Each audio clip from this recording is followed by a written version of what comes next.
grey, and often we're just a victim of circumstance.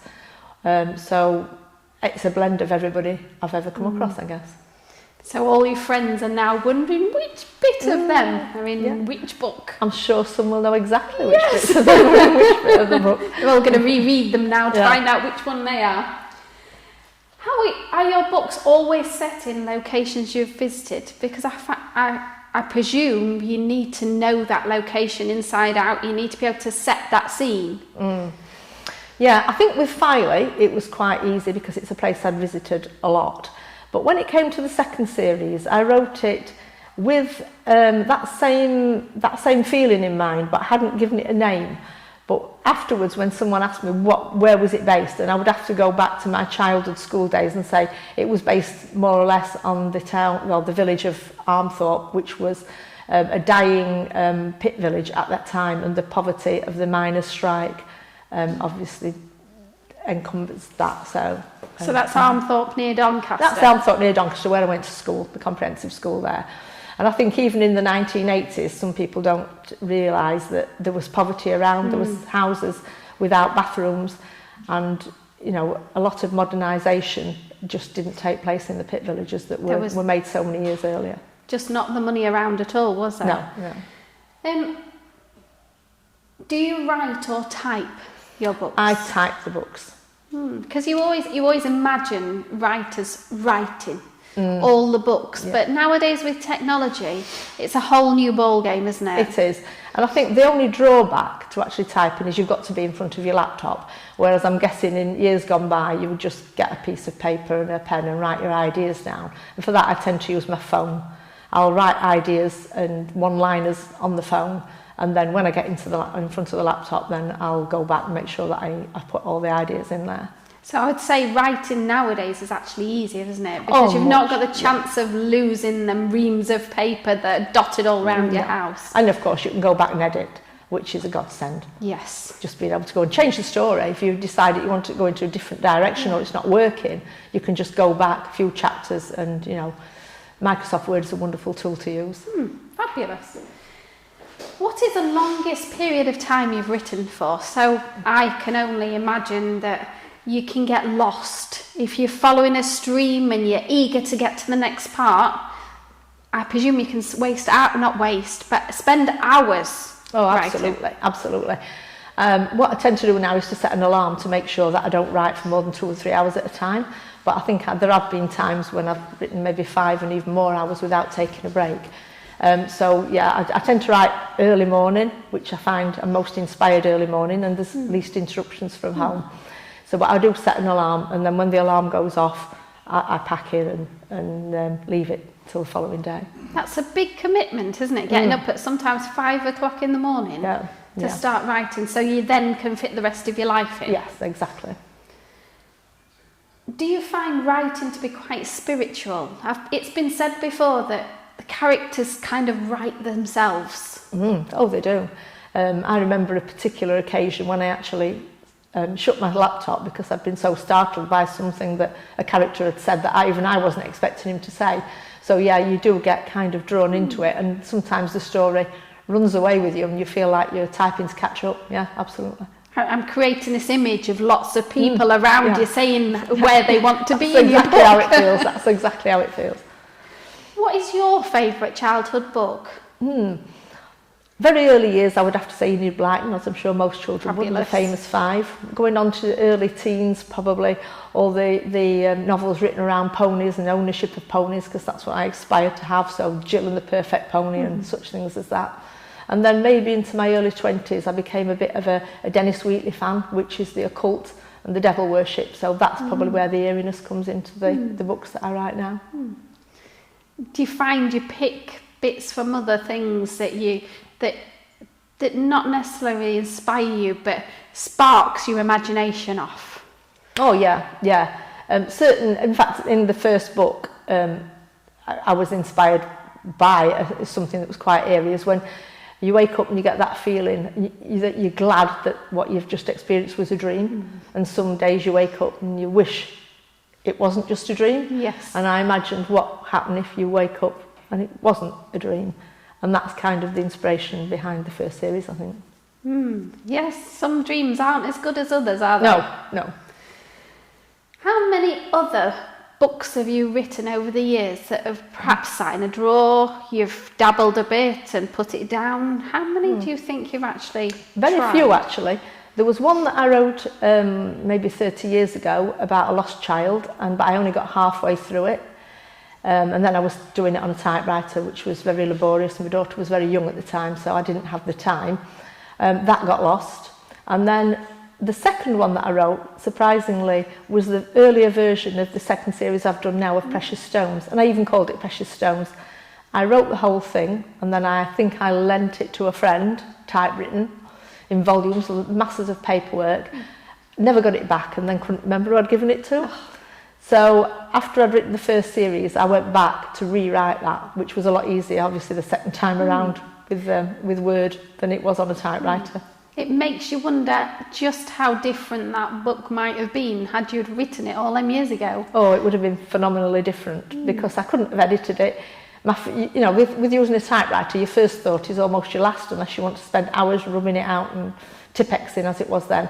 So I think I wouldn't have had the opportunity to make it what it eventually became, which is probably a good thing.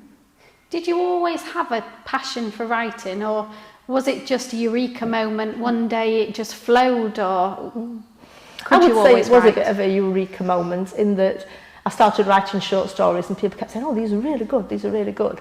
But when I cast my mind back to being like 9 years old in a junior school, I remember a teacher taking me aside from the class with one other girl and said, you're not doing this today, we want you to do story writing.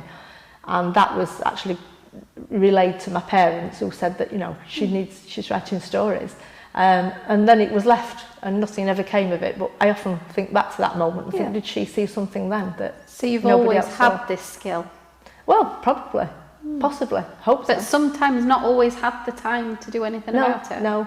The job I had obviously was very restrictive. I was, you know, out of the house often at 6 in the morning and not back till 7 at night. So, you know, the time just wasn't there to do it. Is there a theme, do you think, that runs through all of your books? Whether they're different genres, but is there something that goes, a vein that goes through all of your books? The press attributed me to having created a whole new genre, which is a blend of love story, psychological thriller with a hint of the supernatural. And I didn't realise that's what both series were until I probably tried to put them in a category. When you publish on Amazon, you put them in a category and I couldn't find one that fitted. I wanted it to be in all three. Yeah. So I think they were probably right, and those elements are in both series. What influenced you to finally publish your work? You've mentioned already that you started a bit years ago. What was the final push into publishing your books? I think it had to be my father's illness, who was taken with Alzheimer's.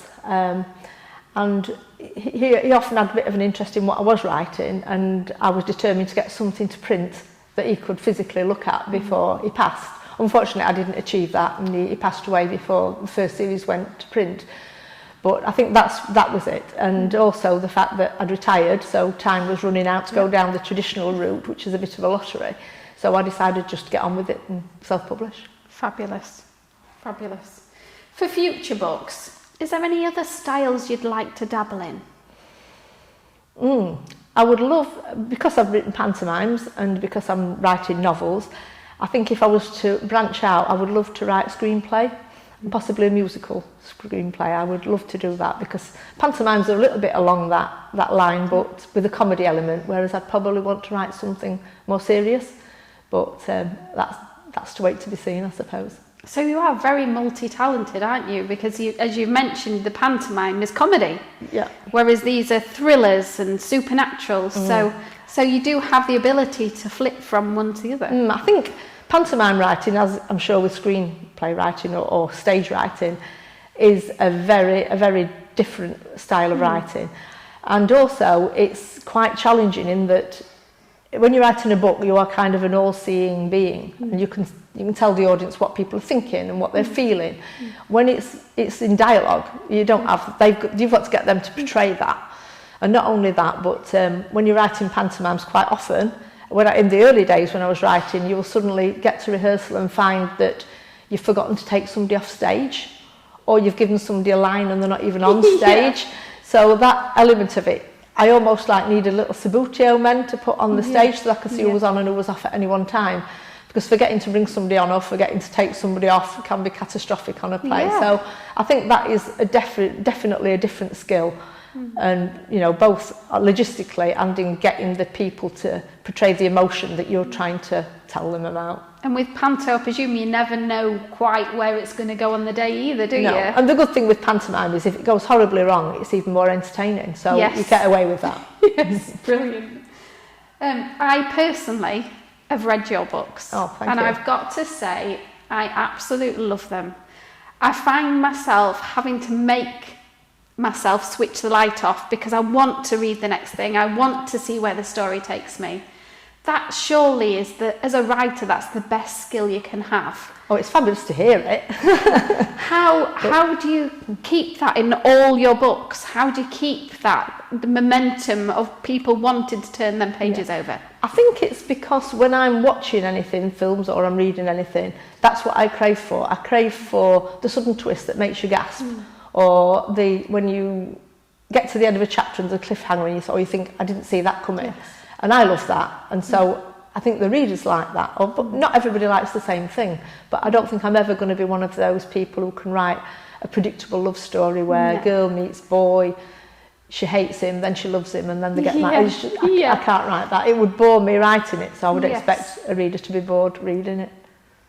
Brilliant. I love them. Your trilogy, A Love to Die For, could you tell us a little bit about it for those of us who haven't read them? How would you summarise what they're about, what's in them? Well, like I said, they are a mixture of thriller and supernatural and love story. I try to focus on the love story in A Love to Die For, obviously because of the title. And it's basically a young woman who is heading for a marriage that she's not really, a wedding that she's not really sure about. And then on one Monday afternoon, spectacularly, falls madly in love with a complete stranger. And that changes her perspective on everything. And she's so excited to see him, and she's already going to call off her wedding plans. But unfortunately, she wakes up the next morning to find that his number has disappeared from her phone, and the day is actually Monday, as if the day didn't happen. And then the story goes on from there, which is her journey through those emotions. And I won't spoil it by saying where it eventually takes her, but that is the beginning of it. But this is the carrot that dangles you to want you to turn those pages, to want you to know what happens next. So your latest books, who are they? Do they vary a lot from A Love to Die For? Who do you see reading your books? Probably a different type of audience, but they do have the same elements as the first series, but they are less about the modern love story and more about the turmoil and the hardship of four siblings struggling in a mining village. So they might appeal more to a different type of reader, maybe ones that like the historic or wartime or poverty stories, but they still have all the same elements as the first series. I wanted them to be a little bit different, and I think they are probably. I would say you've managed it perfectly. Thank you. And I personally was a bit dubious about reading the second series because I loved the first series so much that I thought, can she achieve this again? Can she achieve the excitement, the want to read? But you actually have. You really have. And from me and everybody else that's read your books, just keep writing. They're brilliant. So for everybody who wants to read Leigh Oakley's books, we've got A Love to Die For and Precious Stones, all available to download on Amazon. Am I correct? On Amazon, and they're in Kindle form, and they are in paperback, and also if you're a member of Kindle Unlimited, you can obviously read them for free. Thank you, Leigh. Thank you, Fiona.